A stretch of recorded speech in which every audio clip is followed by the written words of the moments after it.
¿Qué tal? Con el gusto de saludarlos, vamos a la emisión de el Instituto Teológico 2.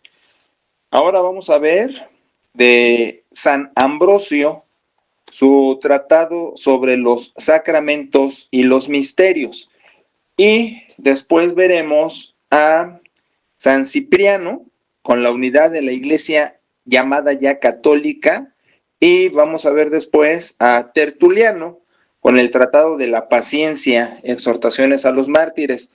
Con esto, y hago una conclusión de patrística, cerramos el tema y nos vamos a la epistemología, el conocimiento, cómo conocemos con Thomas Kuhn y la estructura de las revoluciones científicas. Todo esto como parte de su formación en el instituto para su discernimiento, no solo en la cuestión religiosa, cristiana, sino también como formación de vida. Van a ver qué interesante va a ser, porque esto de los paradigmas nos va a servir para ver lo trazado, lo trazado, lo que se traza hoy día y lo que se deberá trazar.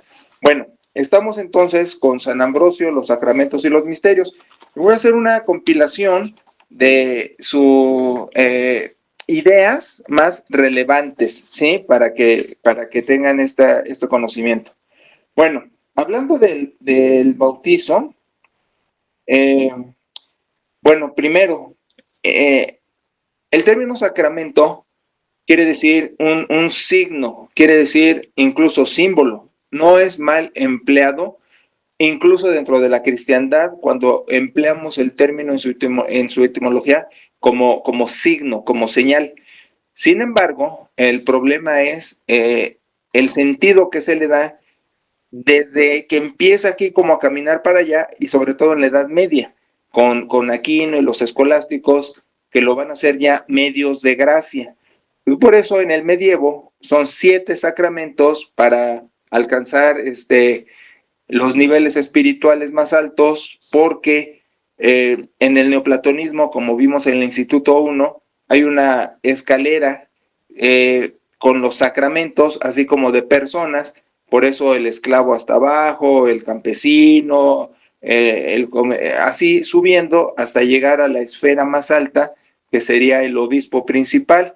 Y luego es decadente del otro lado, ¿verdad? Dios hasta arriba y va decayendo con los santos menos poderosos, vamos a decirlo así. Eso lo voy a ilustrar quizás con un dibujo un poquito más adelante, pero ahorita la idea es que sacramento no es un mal término, pero se va a corromper y se le va a dar el sentido de magia. Entonces empieza hablando este amigo de los sacramentos, diciendo que se les da a los fieles que ya han sido bautizados. No puede ser, es decir, el origen tendría que partir a partir del bautizo.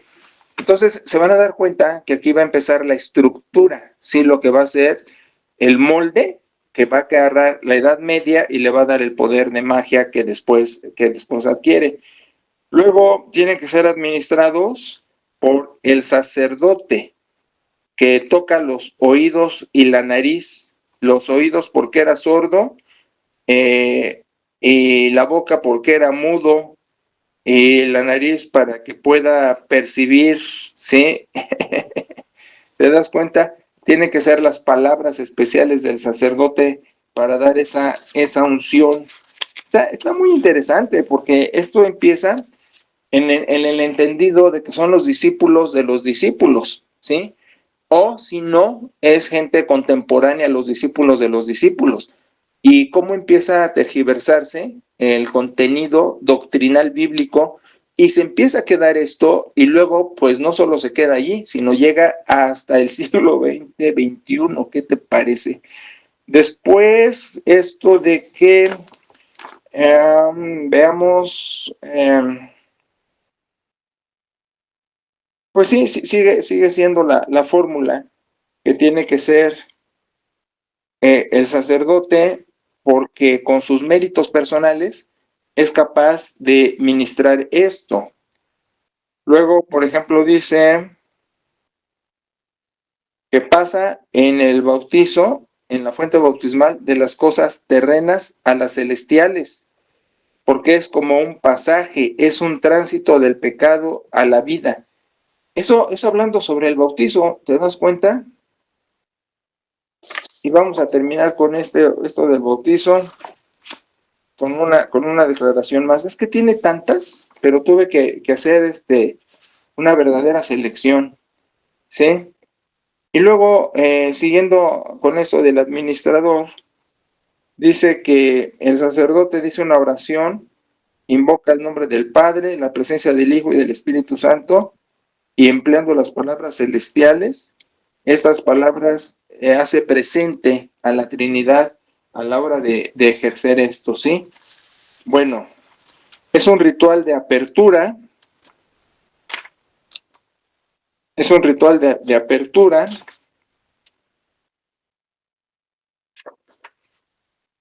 Esto es un verdadero cotorreo con estas gentes y su manejo. Ahora, fíjate, va a decir otra cosa. No solo como ritual de apertura, sino también que le da la capacidad de la unción para las cuestiones célicas. Es un ritual de apertura y tiene que haber el ungüento, que el ungüento es la preparación mágica que hace el ministrador para la capacidad que debe de tener el que recibe el sacramento, ¿sí? Con su ungüento, la unción, aceite de olivo. Ay, es que me voy a entretener, ya llevo la mitad, si voy con todo. Bueno, te voy a mencionar, sin estar leyendo, lo que menciona Ambrosio, porque quiero avanzar con todo el tema.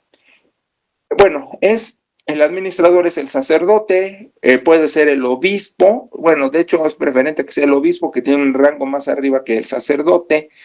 Luego el ritual es un ritual de apertura, con la unción, con un lavatorio de pies, se presenta dentro del altar, ya se le da rango de altar, y también hay un interrogatorio donde se le pide a la persona que renuncie a Satanás, y esto ya lo hace el padrino, porque pues no es necesariamente un adulto, ya empiezan con los niños, y entonces el intermediario del niño, el representante del niño, con el interrogatorio de renunciar a Satanás. Ahora fíjate que eso sigue vigente, ¿eh? Eso se emplea. El catolicismo puro, por decirlo así, y eso lo pueden ver los muchachos en Italia, porque el mexicano trae mezcla del sincretismo de prácticas indígenas inclusive, pero el catolicismo puro da dos brincos, de la patrística, es decir, omite Biblia, y de la patrística pone el otro pie en la Edad Media y ya da el siguiente pie en la era actual, ¿sí? El método es por inmersión o puede ser también por afusión. Y esta fusión, como había yo mencionado antes, es 3 veces el regarle agüita, ¿verdad? Es una cuestión totalmente mística, no es un sacramento como símbolo, sino es un sacramento ya, no como medio de gracia, pero es una cuestión relevante, mística, hiperespiritual. Se le empieza a dar carácter a los elementos, a los actos religiosos, de poderes, de algo fuera de este mundo, ¿sí? Metafísico, arriba de lo que es el misticismo. Se pierde el simbolismo del Nuevo Testamento, se pierde el simbolismo del Nuevo Testamento. El Nuevo Testamento dice que es una inmersión, como la palabra bautizo, pero que esta es un símbolo de pasar de muerte a vida. Ahora, aquí yo tengo un apartado particular porque al fin es un símbolo y en la capacidad de emplear agua, pues sí, hay inmersión en agua, pero si no hay agua, si es un lugar desértico, si es un lugar donde empieza a haber problemas de suministración de agua, Entonces yo digo que no se pierde el simbolismo haciendo como que pasa de muerte a vida con una sepultura. Es más, yo he bautizado usando una puerta, que estás del otro lado y pasas a este lado como un ritual de, no de iniciación, pero sí de que has estado muerto, enterrado, y te levantas a una vida nueva. Y de eso de levantar no es necesariamente físicamente, sino pasar a una vida nueva. Es un símbolo de muerte-vida. Eso es el bautizo en Romanos capítulo 6. Y puede ser con agua, puede ser sin agua, simplemente representar que dejas la vida pasada y te levantas a una nueva en Cristo. Ahora, el bautizo no es esencial, pero sí es un procedimiento que marca una experiencia y es un testimonio. Si no lo articulo, sí lo ejemplifico con este símbolo. En fin, puede tener muchas derivaciones presentes hermenéuticamente hablando, pero hablando desde ese tiempo, empieza ya a perderse lo que era el simbolismo, dándole el carácter sacramental a priori de lo que va a ser en la Edad Media, pero también es una cuestión ya salvífica, es decir, al renunciar al diablo, al sacarte del infierno, al sacarte del purgatorio incluso, porque son los pasos, ¿no? Si la persona no está bautizada, pertenece al inframundo y con el rito del bautizo ya le da carácter simbólico de pertenencia en el cielo. Ahora, los elementos de la Eucaristía, de la Cena del Señor, que en el Nuevo Testamento era la comida festiva, también empiezan a tener este significado carismático, místico, ¿sí? Por ejemplo, el pan se convierte ya en algo mágico. Ambrosio ya dice que con las palabras adecuadas dadas por el sacerdote, es decir, la persona ordenada para ministrar, porque ya pasó también un proceso de selección particular. De hecho, fíjate, Ambrosio tiene la particularidad que era un gobernante y este gobernante es impulsado a ser obispo, pero no estaba bautizado. Entonces, la cuestión aquí interesante es que parece de funcionario de Mugrena, que para tener un cargo necesita tener un título y pasa de facto por la escuela mágica donde le dan el título, me explico. Así le pasó al tipo en Ciudad de México, que es el fiscal.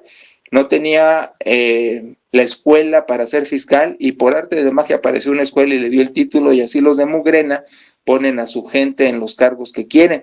Entonces este parecía de Mugrena porque era un gobernante que lo ponen a ser obispo por aclamación popular, vox populi, por su popularidad, era populista, era de Mugrena, te digo, y entonces, sin estar bautizado, pasa a ser obispo y se bautiza de volada. Entonces ya el pan es mágico, dado por el obispo, ya tiene el elemento de que se convierte en el cuerpo de Cristo, ya empieza aquí Ambrosio, y el vino también es mágico, se convierte en la sangre de Cristo, y hay que decir las palabras mágicas para que esto llegue a darse así, y es un acto salvífico, e incluso es un sacrificio. Tú has oído del sacrificio de la Santa Misa. De hecho, eso es lo que quiere decir la misa.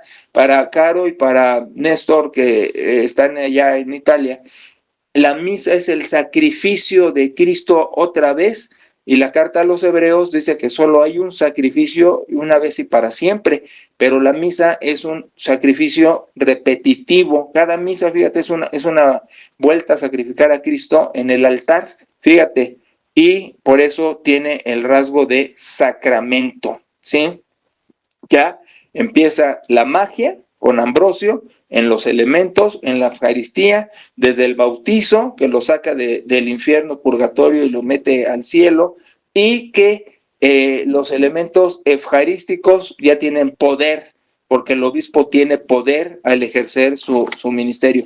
¿Te das cuenta? Estamos hablando del siglo IV, estamos hablando del 300 y feria, y decimos, qué temprano para el cristianismo toda esta alteración de significado, de interpretación. Ahora, quiero como tarea que me des tu opinión. Ahora no es investigación, ahora es tu parecer sobre lo que estamos hablando. Y dime qué tan cómodo te sientes, aunque ya lo han hecho en otras tareas y ya han mencionado sus cambios, su crecimiento, su apreciación, pero dime qué tan cómodo te sientes en el cristianismo que venías practicando. Mira, Berry, sé que tú tienes una particularidad, pero vamos a manejarlo así, con el cristianismo que vivían tus gentes alrededor o que te querían dar a entender o que comprendías o lo que entendías del cristianismo. Quiero que esta opinión me la hagas muy sesuda, ¿sí? Y por ejemplo, Moque, que está dentro de este lado no católico y ahí creció porque los otros tienen la experiencia católica, de todas maneras, ¿qué es tu opinión, ¿sí? De la iglesia que conoces ahora, no que conocías, porque en tu crecimiento tuviste otra iglesia, pero la que conoces ahora, estas cuestiones de magia, de misticismo, de rango obispal, todo eso, ¿sí? Entonces, denme su parecer, sean abogados del diablo y hagan un juicio acerca de las iglesias, la iglesia, el cristianismo que te toca conocer y dicta sentencia, di todo lo mal que está procediendo, ya conoce su fuente, conoce su origen y qué cambios debería haber según tu opinión. ¿Te parece? Bueno, han hecho muy buenas tareas, los felicito y sigamos por ese camino. ¿Sale? Saludos, bendiciones, hasta la próxima emisión.